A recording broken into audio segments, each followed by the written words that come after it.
Hello guys, welcome to SP natural farms. చాలామందికి ఏంటంటే పైసలు ఉన్నాయి కదా, బిజినెస్లో ఇన్వెస్ట్మెంట్ చేద్దాం, ఏముందిలే ఒక 2 lakhs ఇన్వెస్ట్మెంట్ చేస్తే ఒక 1 lakh అయినా ప్రాఫిట్ లాగా అని అనుకుంటారు. సో అదంతా ఇంపాసిబుల్ బ్రదర్. సో అదంతా వర్కౌట్ అవ్వాలంటే ఫస్ట్ నువ్వు హార్డ్ వర్క్ అనేది చేయాలి. సో నీ హార్డ్ వర్క్ లేకపోతే మాత్రం చాలా వరకు అయితే ఫెయిల్ అయ్యే ఛాన్స్ అయితే ఉంటుంది. సో నేను ఇదే టైంకి బిజినెస్ చేస్తా, ఇదే టైంకి వర్క్ చేస్తా, లేకపోతే ఈ టైంకి నేను తినాలి, ఈ టైం పడుకోవాలనేది టైమింగ్స్ అయితే ఉండవు బిజినెస్లో.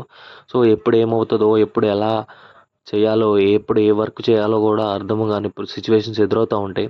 సో వాటినన్నింటినీ ఫేస్ చేస్తూ వెళ్ళాలన్నమాట. సో నైట్ ఏంటంటే లేట్ నైట్ మనకి 12:30కి అట్లా దానా ఫీడ్ బ్యాగ్స్ అయితే రావడం జరిగింది విజయవాడ నుంచి.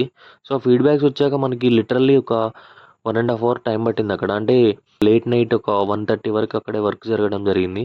సో ఇట్లా ఉంటుంది అనమాట, లేట్ నైట్ కూడా వర్క్ జరుగుతుంది. ఇంకోటి ఏంటంటే మనకి వెళ్ళే రూట్ మంచిగా లేక దారి మధ్యలోనే దింపడం జరిగింది. ఇంకా అక్కడి నుంచి ఎర్లీ మార్నింగ్ ఆటోలో ఏదైతే బ్యాగ్స్ ఎక్కడైతే దింపామో సో అక్కడి నుంచి అయితే ఫామ్ దగ్గర తీసుకోవడం జరిగింది. సో ఈరోజు కూడా ఏంటంటే మనకు ఖమ్మం నుంచి అయితే ఒక ఆర్డర్ రావడం జరిగింది, చికెన్ షాప్ నుంచి ఒక 20 kgs ఆర్డర్. సో నేను ఇంకా మా పిల్లలు కలిసి అయితే పట్టడం జరిగింది అవైతే. అండ్ ఈ గ్యాప్లో ఏమైందంటే ఏదైతే వాటర్ డ్రింకర్స్ ఉంటాయో సో ఆ డ్రింకర్స్ కింద ఏంటంటే వాటర్ పోవడం వల్ల మళ్ళీ ఫంగస్ అనేది అయితే ఫామ్ అయింది. సో దీనివల్ల కూడా డిసీజ్ వచ్చే ఛాన్స్ ఉంటుంది కాబట్టి లాస్ట్ టైం ఎవరైతే మన వర్కర్ ఉన్నాడో బీహార్ నుంచి అయితే మళ్ళీ రావడం జరిగింది. సో తను వచ్చాక అది మొత్తం క్లియర్ చేసేసాం ఈరోజు అయితే. అండ్ ఇంకోటి ఏంటంటే వీక్లీ వన్స్ మనం ఎలాగో బయోబూస్ట్ స్ప్రే చేస్తాం కాబట్టి అది తీసాం కానీ అని చెప్పేసి అయితే బయోబూస్ట్ కూడా స్ప్రే చేయడం జరిగింది. అండ్ నెక్స్ట్ వచ్చేసి అయితే ఇంకా కోళ్ళు పట్టడం అయితే మొదలుపెట్టాం. సో ఇంకా ఫైనల్లీ అయితే పట్టేసాం అన్నీ. 20 kgs ఆర్డర్ కాబట్టి మనం ఒక 15 కోళ్ళు అయితే పట్టడం జరిగింది.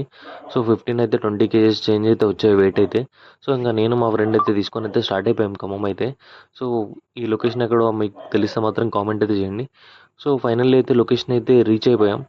అండ్ ఆర్డర్ అయితే ఇచ్చేసి అయితే బ్యాక్ అయితే వచ్చేసాం. Thank you guys, thank you for watching. Please support చేయండి, ప్లీజ్ ఫాలో చేయండి. Thank you all.